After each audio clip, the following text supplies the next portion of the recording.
আসসালামু আলাইকুম। ওয়ালাইকুম আসসালাম। জি, আপনার প্রশ্নটা বলেন। ওয়ালাইকুম আসসালাম। হুজুর, আমার কাছে মানে একটা মানে ধার নিয়ে একটা মানে ঋণ নিয়ে একটা কোশ্চেন ছিল। সেটা হচ্ছে ভাই, হুজুর, গত 3 থেকে 4 বছর আগে একটা দোকান থেকে আমার কিছু ঋণ নিয়েছিলাম। তো আমি তারপরে ভুলে যাই। তো রিসেন্টলি কিছুদিন আগে যখন আমার মনে হয় যে একটা ঋণ আছে, তো আমি যখন ওই দোকানের ঋণটা দিতে যাই, মানে শোধ করতে যাই ঋণটা, তখন ওই দোকানটা ওখান থেকে উঠে গেছে। দোকানটা ভেঙে দেওয়া হয়েছে। ওই লোককেও আর খুঁজে পাওয়া যায়নি, দোকানটাও খুঁজে পাওয়া যায়নি। তো আমি এখন হুজুরের ঋণ থেকে কিভাবে মুক্তি পাবো? আচ্ছা, ঠিক আছে। সম্মানিত দর্শক, আপনি নিশ্চয়ই শুনেছেন প্রশ্নটি। জি। যদি উনি ওনার কোনো আত্মীয়-স্বজনকে চিনে, তাদের জি, মাধ্যমে যদি পৌঁছানো যায় খুব ভালো। আর যদি কোনোভাবেই উনাকে না চিনে, একেবারে ওনাকে খুঁজেই পাওয়া যাচ্ছে না, এটা শাখসুন বলুন। গয়রু মারুফ, জি, যেটা ফিকের কিতাবের মধ্যে আসছে, যে যদি এমন ব্যক্তি হয় যে একেবারে অপরিচিত, তাহলে এটা দান করে দিবে, ওনার জন্য সওয়াবের উদ্দেশ্যে দান করে দিবে, যে আল্লাহ তাআলা যেন ওনাকে কল্যাণ দান করেন। আর জি। যদি উনি দুনিয়া থেকে চলে যান, আল্লাহ তাআলা যেন এর জাযায়ে খায়ের ওনাকে পৌঁছে দেন। আচ্ছা, তারপরে আরেক ভাই বিরতির আগে প্রশ্ন করেছিলেন যে কিছু কিছু মসজিদ আছে বেজোর রাত্রিতে ওই তালা মেরে রাখে। তো এই এটা বিষয়টা নিয়ে কথা বলবেন। আরো একজন কলার অপেক্ষা করছেন, আমরা জি, ফোনটা নেওয়ার চেষ্টা করছি। আসসালামু আলাইকুম। ওয়ালাইকুম আসসালাম। হুজুর, আমি যাত্রাবাড়ি থেকে বলছি। জি, আপনার হুজুর, আমি প্রশ্নটা বলেন। বলছিলাম, যারা রমজান মাসে খতম তারাবি পড়বে তাদের জন্য কোরআন শরীফ কি পরকালে সুপারিশ করবে? তার কারণ অনেকে পাঁচ ওয়াক্তেই নামাজ পড়ে না, শুধু খতম তারাবি পড়ে। একটু বুঝিয়ে বলবেন? আচ্ছা, ঠিক আছে, আপনি আমাদের সঙ্গেই থাকুন, আমরা আলোচনা করবো ইনশাআল্লাহ।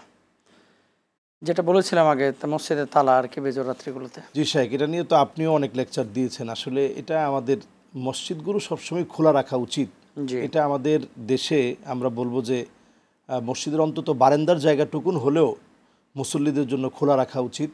ও জয়িলাত লিয়াল আরদু মসজিদা, যেখানে গোটা জমিনটাকে আল্লাহ তাআলা মসজিদ বানিয়েছে, সেখানে আল্লাহর গড় মসজিদ এবং জনগণের অর্থায়নে এই মসজিদগুলো নির্মিত হয়। সেখানে জনগণ নামাজ পড়বে, সেখানে বাধা দেওয়ার কে আছে? এবং এটা চরম পর্যায়ের জুলম।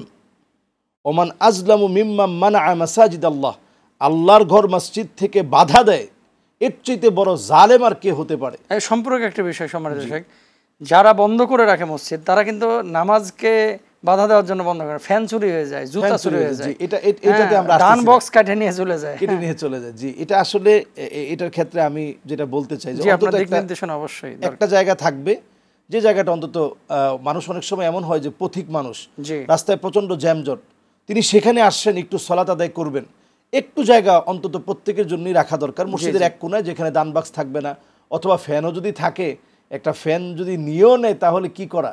মানুষের মানবিকতা তো আসলে পরিবর্তন করা দরকার, মানসিকতা পরিবর্তন করা দরকার।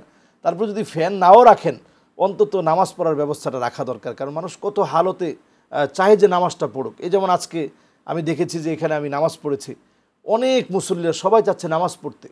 অনেকে ভিড়ের কারণে আজকে এত পরিমাণ মানুষ হয়েছে, যেহেতু কদর, এত পরিমাণ মানুষ হয়েছে, সম্ভাব্য কদরের রজনী হওয়াতে দেখা গেছে যে প্রথম জামাতে মসজিদ ভরে, একতলা দুতলা তৃতীয় তলা ভরে, বাহিরে পর্যন্ত লোকেরা দাঁড়িয়ে আছে, নামাজ পড়বে।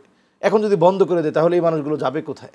তো আসলে ব্যবস্থাপনা থাকা উচিত, এবং আমাদের প্রয়োজনে এমন কিছু লোক রাখা দরকার যারা সার্বক্ষণিক শিফট বাক করা থাকবে, মসজিদ দেখাশোনা করবে, পাশাপাশি মুসল্লিরা নামাজ পড়বে। জি। আচ্ছা, যারা খতম তারাবি পড়তেছে কিন্তু তাহাজ্জুদ পড়ে না, কোরআন তাদের জন্য সুপারিশ করবে কিনা, যাত্রাবাড়ি থেকে ভাই প্রশ্ন করেছে। জি, ভাইয়ের প্রশ্নটা ছিল এমন যে তারাবির নামাজ পড়ে ঠিক, কিন্তু তাহাজ্জুদ পড়ে না। না, মানে ফরজ নামাজগুলো পড়ে না।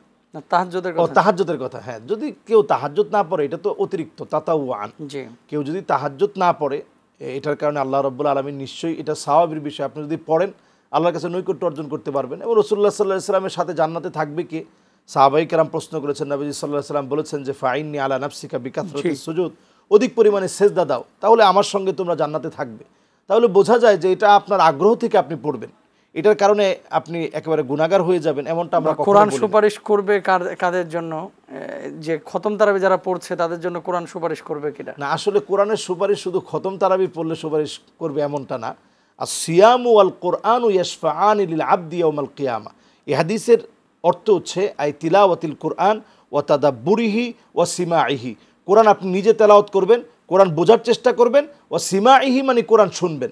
তারাবিতে যে শুনছেন এটাও আপনার জন্য সুপারিশ করবে, কিন্তু আপনার তেলাওয়াতও সুপারিশ করবে, কোরআন বোঝাটাও আপনার জন্য সুপারিশ করবে। ধন্যবাদ।